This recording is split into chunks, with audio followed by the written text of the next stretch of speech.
You know, it's always a bit hard trying to figure out how to start a video. You could go for a more traditional, hey, what's up guys, or set yourself apart from the crowd with something a bit more unique, but usually that requires a bit more effort. You could try to be funny, inject the audience with your personality, or even try to be as serious as you possibly can.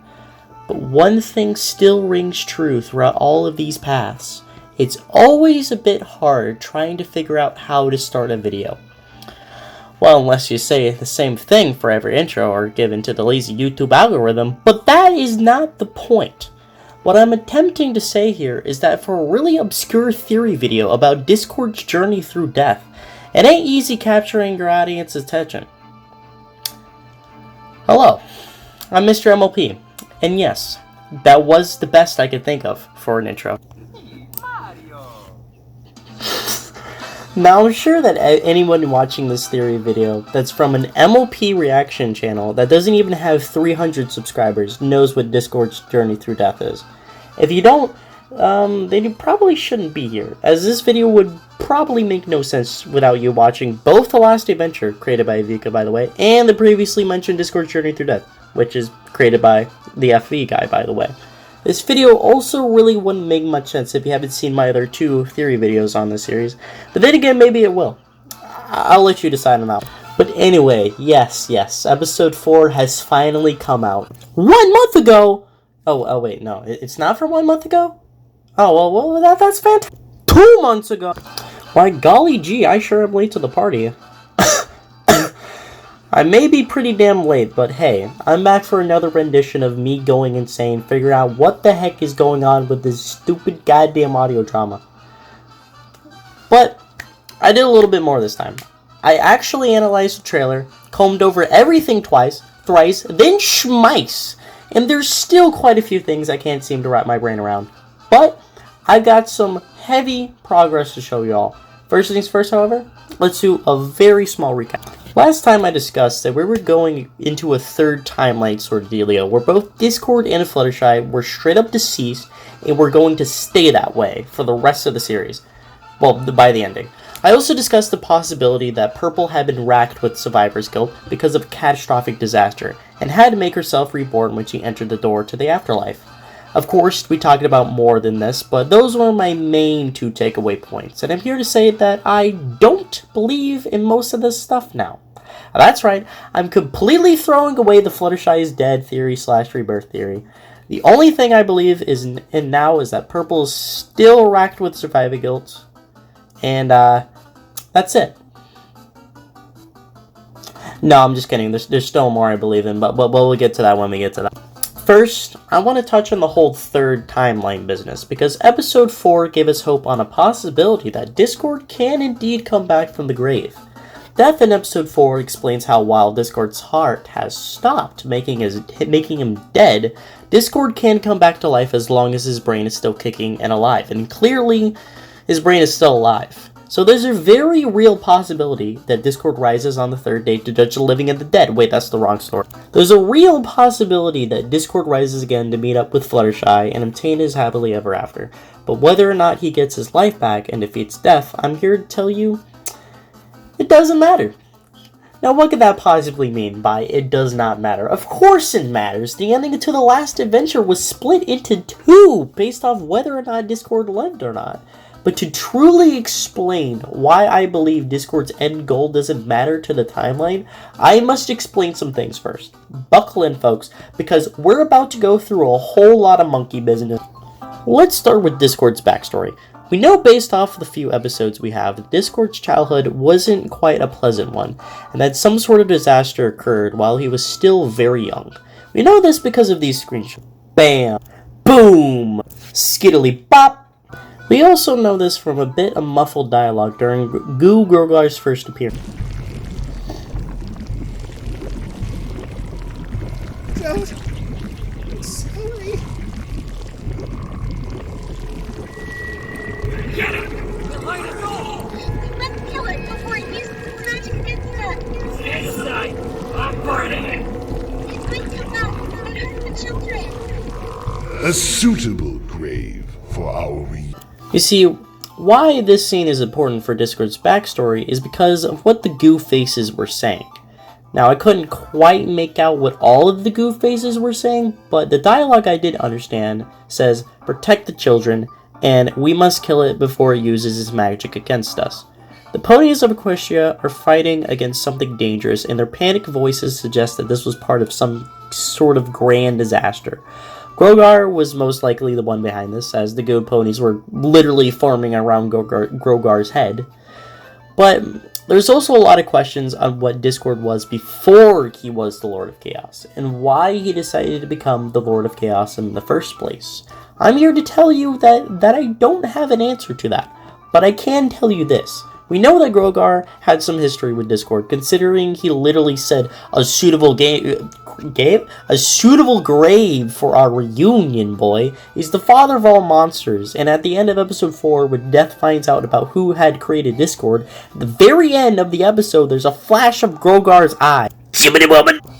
This would suggest that Grogar is the father of Discord, and taking into account that Discord remembers his mother being a rock with some cloth, he most likely desired a real mother during his youth and played pretend that he did indeed have a mother. I mean, like, who would marry Grogar, am I right, guys? Keeping this in mind, let's take a look back at Purple, one of my favorite parts of the series, if I'm being honest. In my last theory video, I talked about how I believe Purple had survivor's guilt, being the only one to survive some sort of terrible event and witness so many of her friends die. At first, I didn't know what this event would be, but now I am 100% confident that Purple was a part of Discord's childhood, and it was there when that big disaster occurred when Discord was young. Now, how could that be? Well, lots of ponies probably died during the disaster, and it would make sense that some of her friends, family, and just general ponies kicked the bucket, leaving her as a survivor and depressed over her survivor's guilt. But how did she survive? Well, I think the most likely option would be that she had some history with Grogar just like Discord. Whether or not she was created by Grogar or was just taken under Grogar's wings, that's debatable. However, this means that she not only has history with Grogar, but history with Discord as well. It would explain why Purple is so quick in episode 2 to shift the topic away from herself, is disappointed as to why Discord doesn't remember her, and why she claims she doesn't have any parents, since she remembers their past together and likely realized that Discord didn't. She probably didn't want to dump all this new information on Discord. Like, could you imagine meeting someone new, and then they just walk up to you and they just say, "Oh hey, I remember you. Your father murdered millions of ponies." Yeah, I think it's pretty safe to say that Purple was probably protecting Discord from more hurt. I mean, he did just experience the greatest loss of his life, that being Fluttershy, but why would Purple be in limbo in the first place? And also, why does this seem to suggest that Purple was a different looking pony before she died? Both fantastic questions, but before I can answer that, I need to do a deeper dive in Discord's creations. Oh, I'm such a tease, aren't I? At first, when I was getting into theory crafting this series, I was always struggling to figure out what the whole deal was with Discord's creations. The question of why they were in limbo, what their lives like before limbo, and why have they been waiting for Discord for such a long time, constantly poked in my mind. I was ready to just call it quits until I got more clues and evidence in episode 5. Originally, I was just going to say that Death just put them down there in limbo and forgot about them as a temporary theory. But then the glorious Edward, the editor for Discord's Journey Through Death, commented on my reaction on episode 4. He said that, "For as long as Discord mind lives on, so will his creations. They were practically fully and meticulously crafted D&D character sheets. Discord just said he doesn't know how his mind works, so his subconscious could have constructed lots of backstory to these. And they could have all been pieces of him he didn't know he had. Remembers balloon attitude at the end." Also, thank you for watching my videos. I greatly appreciate it. Okay, I gotta get back to the theory video, okay? With this comment in mind, I then rewatched episode 2, and everything finally just clicked. my brain jumped to the conversation between Death and Discord in episode 4. How Discord realizes that his time in Limbo was pretty much a dream, and while his creations are technically real as long as Discord's is there, they are still part of his dream. Then I also thought about how Discord's mind is still alive, squirming with thoughts while he's down in Limbo. Discord's creations aren't just his creations, but aspects of himself all this time. Think about it. Red is the part of Discord that hates how he makes mistakes and is miserable all the time. Skeletor is the part of him that tells him to stop being so miserable. Bella is the more positive outlook on life Discord has, and Balloon was that cynical side of him that wouldn't allow him to change. That side that was most likely the most prominent during Discord's youth. It would explain why Discord's creations have been waiting in Limbo for so long. They are literally parts of himself that he buried for such a long time. Aspects of himself that he really didn't confront. You see, Discord's creations didn't all land in Limbo at the same time. Bella has the more positive outlook on life, so I believe that side of Discord appeared more so when he first became true friends with Fluttershy. But diving a little bit deeper into Balloon, Balloon is very adamant in expressing how much of a disappointment Discord is to him. How he's not that cold or heartless and obsessed with his mare named Fluttershy. The two also seem to understand their emotions really heckin' well, especially Discord, as he's able to call out every action Balloon does, his motives, emotions, and everything to a T. If you watch the episode while thinking that Balloon is Discord before he met Fluttershy, it makes a lot of sense. But then, what side of Discord is purple? Well, the simple answer is, she's not a side of Discord. She's a memory. Throughout the runtime of episode 4, we see Discord run through a few memories and we learn that Discord has been repressing memories about his childhood. He can't really remember what happened during his childhood, but we know that those memories are still in there, which includes Purple in his time with Grogar. Going back to Limbo and stuff happening inside of Limbo being kind of part of Discord's subconscious, Purple is what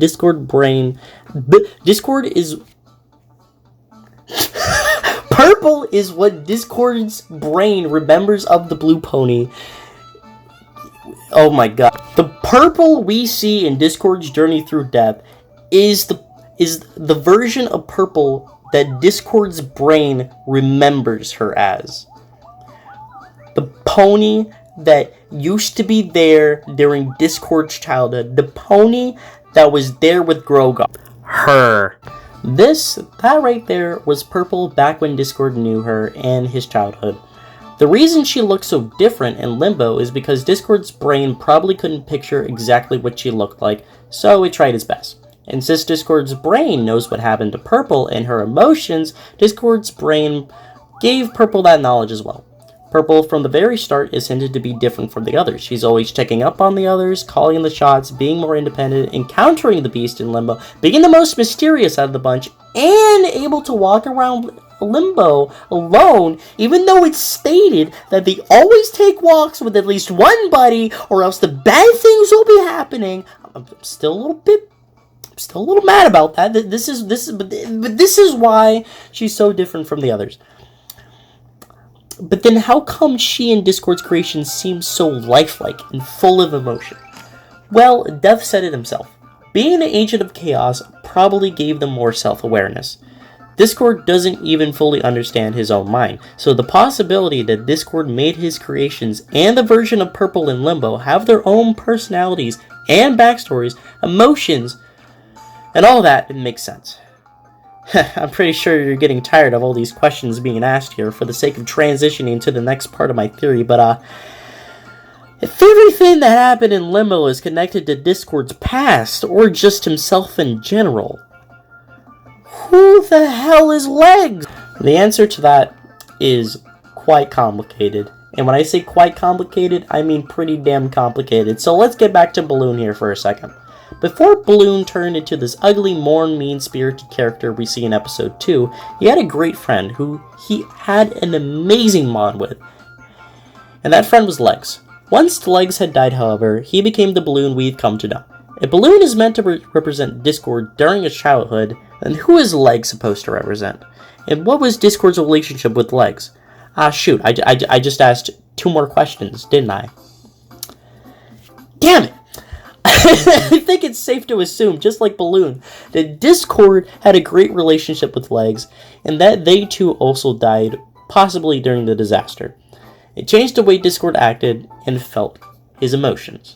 Now let's go ahead and take a peek at the end of episode 2. Some of Balloon's final words are as follows. Heck, I'm the living example of it. Your arrogance and stupidity brought you here. It was you. It's always been you. It's your fault we're all stuck here. It's your fault I saw many of my friends die. It's your fault Legs is gone! Balloon claims that it's all Discord's fault. Balloon is quite literally him back in his youth, so really, there could be a lot of truth to this. Maybe Discord was the one who started the disaster. Maybe Discord causing the disaster made everybody despise him. Maybe the version of Legs Discord knew in his childhood was killed all thanks to Discord. Which brings me back to one character, one I've neglected to really dive into in this video until right now. The catalyst for the most deranged and crazy theory yet in this series. Cosmo. No, you idiot, I'm actually talking about Fluttershy. Figuring out Discord's childhood, it's great and all, but how does Fluttershy fit into all of this? You see, in my last theory video, I came to the conclusion that Fluttershy was dead, and that the series was leading up to a third timeline where Discord stayed dead and reunited with Fluttershy in the afterlife. Now, I don't even believe that the Fluttershy we thought we knew this whole time existed in the first place. Bold claim, I know, but hear me out. When I was first working on decoding what the heck the purpose of the butterfly was in Limbo, the one that does, Discord, hello, are you there? I was thinking about how the events in Limbo were a dream, and part of Discord's subconscious. So the butterfly can be interpreted as a memory Discord has of Fluttershy. I mean, once he finally catches the butterfly, he's transported into one of the memories he has with Fluttershy. So that's solved, but what about the cocoon? Back in my last theory video, I claimed that the cocoon was meant to serve as a message that Fluttershy had locked herself away from the ponies who cared about her and reverted back to the once beautiful butterfly she once was. The trailer actually seems to somewhat back this up, since the trailer depicts a butterfly going back into its cocoon. Butterflies are obviously connected to Fluttershy, but at this point, I was starting to think that the whole Fluttershy's dead theory was wrong, and the third timeline I was thinking of was a complete sham. So then, what could the butterfly going back into the cocoon mean? It does make sense that once Discord died, she mourned him greatly to the point where she stayed at his funeral long after everybody else left, as supported by this screenshot. But since that's not where Discord was buried in the last adventure timeline, where Discord permanently died, his body was buried with the statue. It can't be that timeline. And we confer that his death weighed heavily on her, as supported by this screenshot. This would be grounds to consider that maybe Fluttershy died by her own means, as grieving Discord was a bit too much to bear, which supports that there is indeed a third timeline. It all makes sense, right? There's all this talk about a bond between the two being unable to be broken, love so strong nothing can defeat it. There's talk that one day, somehow, they'll be reunited. I mean, chains are literal symbolism of eternal love and human connection. So then what's the problem? The problem is Discord. He was dreaming before he even died. Now, what in the world does that mean? Well, you see, there's been this one picture on the wall that's been giving me so much pain and heartache ever since I started theory crafting for this series. A clue so out of place feeling, I had no idea what it could even allude to. However, my dear friends, I figured it all out. It's you, the stone statue from the Season 2 premiere. In the Season 2, Episode 2 of My Little Pony, Friendship is Magic, the main six are able to retrap Discord's body back in stone, with the elements of harmony. This is his first introduction to the main six, and especially Fluttershy. Remember that, okay? There's lots of hints and clues spread about the series that deals with the feeling of being trapped in stone. Here's a few quotes for you. Time felt different while being trapped in stone, just how time feels different in Limbo. After being untrapped in stone, it felt to Discord like waking up from a long sleep. If you're willing to gamble your life away for one pony, it wouldn't be any different from being trapped in stone. These quotes suggest that while Discord was trapped in stone, it was like he was sleeping, and that the feeling was similar to being in limbo. What do you do when you sleep? You dream. And what is limbo? A dream. There's this constant theme of the series of sleep and dream and inescapability. So what if while Discord was trapped in stone, he was dreaming? Not convinced? During episode 1, Discord speaks of countless years of endless chaos. Endless years where Celestia and Luna would come and fight him daily. It was the same boring thing every day.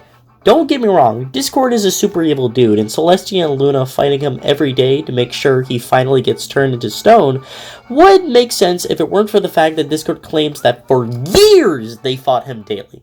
Wouldn't Celestia and Luna have other things to do? They couldn't possibly fight him daily for that long. We all know that Celestia and Luna did indeed trap Discord in stone, so I'll pitch you this. Discord gets turned into stone by Celestia and Luna. Then he starts dreaming about those endless years of chaos, since that's where his brain is at. He only wants chaos. His brain keeps repeating the day he got turned into stone over and over and over and over again, which explains why Celestia and Luna appear daily. Makes more sense, right? So what about the time he gets released, then turned back in the season 2 premiere?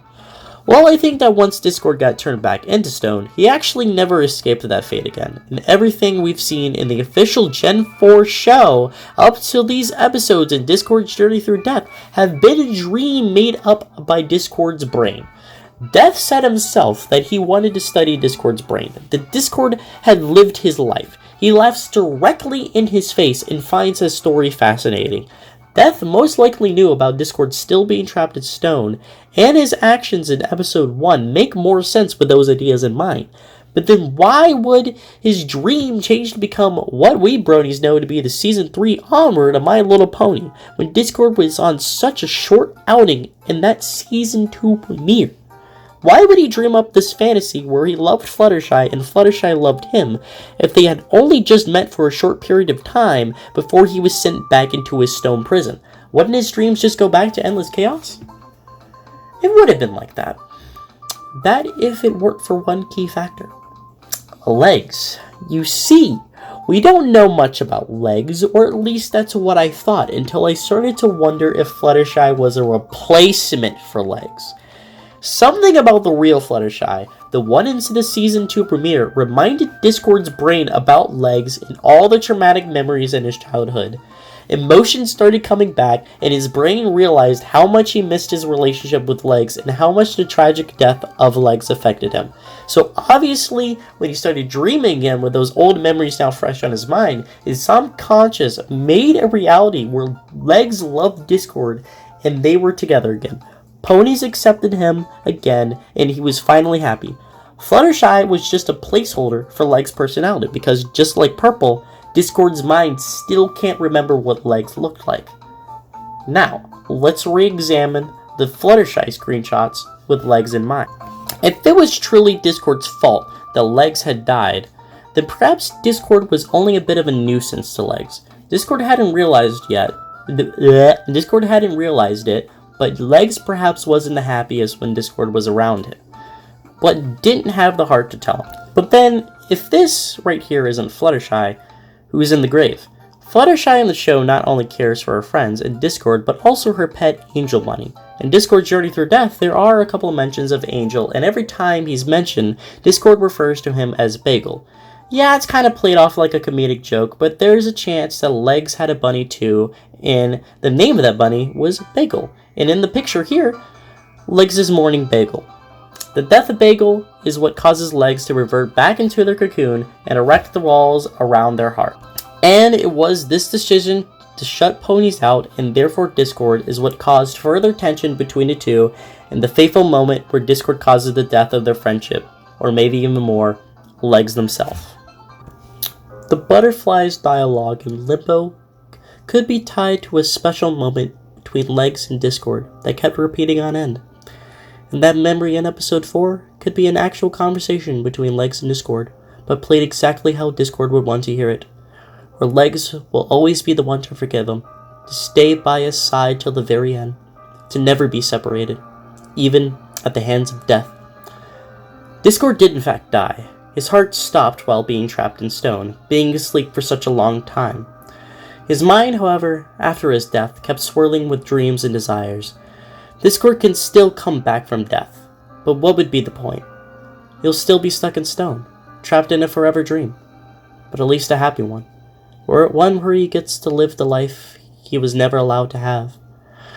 No matter the outcome, he'll always be dreaming, because in the end, there is no justice. There's only me.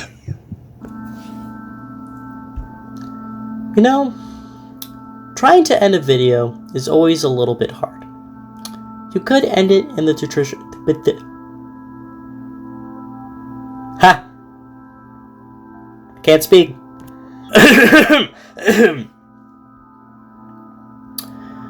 You know, trying to end a video is always a bit hard. You could end it the traditional way by saying the 3 pillars of YouTube: like, comment, and subscribe. You could be a little more unique, but as discussed before, that requires some effort. Maybe some comedic joke. You could do a little callback to the intro, but god damn it, just like the intro, one thing rings somewhat true. It's always a bit hard trying to figure out how to end a video. Things could always end abruptly, without payoff.